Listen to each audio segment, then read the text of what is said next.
वंदे मातरम दोस्तों। आज मैं बात करूंगा, जब हम किसी व्यक्ति की जन्म कुंडली देखते हैं तो दोस्तों उसमें कई योग बने होते हैं।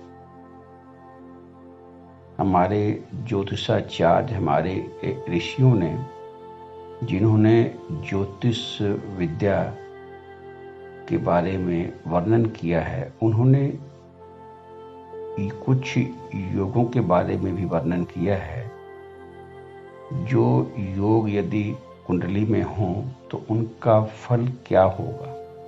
जी हाँ दोस्तों, इस बारे में बहुत विस्तृत चर्चा ज्योतिष के शास्त्रों में मिलती है, लेकिन हम यहाँ कुछ प्रमुख योगों के बारे में बात करेंगे, जिन्हें हम विशेष रूप से जब किसी की कुंडली का अध्ययन करते हैं तो जरूर ध्यान में रखते हैं कि सामने वाले की जन्म कुंडली में ये जो विशेष योग हैं, इनमें से कौन कौन से योग घटित हो रहे हैं। जब भी हम किसी की कुंडली का विवेचन करते हैं तो हमें इन योगों को भी बहुत ध्यान में रखना होता है।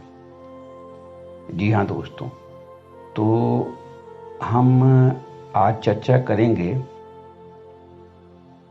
उन्हीं योगों के बारे में जिनका विशेष रूप से हमें कुंडली विवेचन के समय ध्यान रखना चाहिए।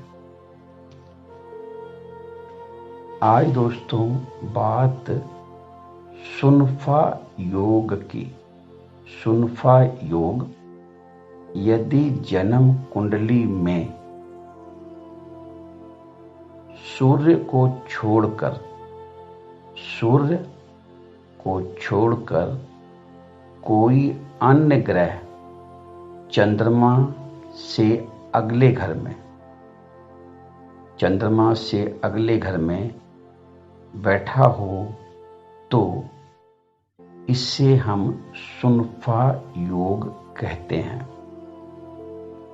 इस योग वाला व्यक्ति अपनी शैक्षिक योग्यता के लिए प्रसिद्ध होता है, साथ ही वह धनवान भी होता है। उससे जीवन की सभी सुख सुविधाएं प्राप्त होती हैं। इस योग में एक बात ध्यान रखें, राहु और केतु को ग्रहों में हम यहाँ नहीं गिनेंगे। राहु और केतु को यहाँ हम इन योगों में, ग्रहों में नहीं गिनेंगे। जहाँ हम योगों की बात कर रहे हैं, सिर्फ 7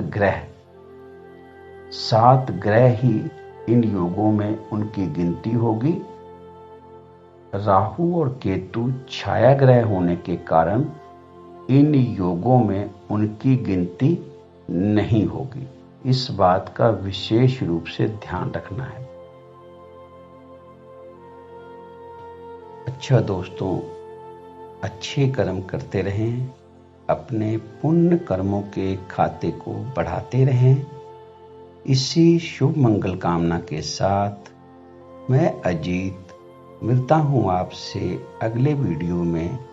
तब तक के लिए वंदे मातरम।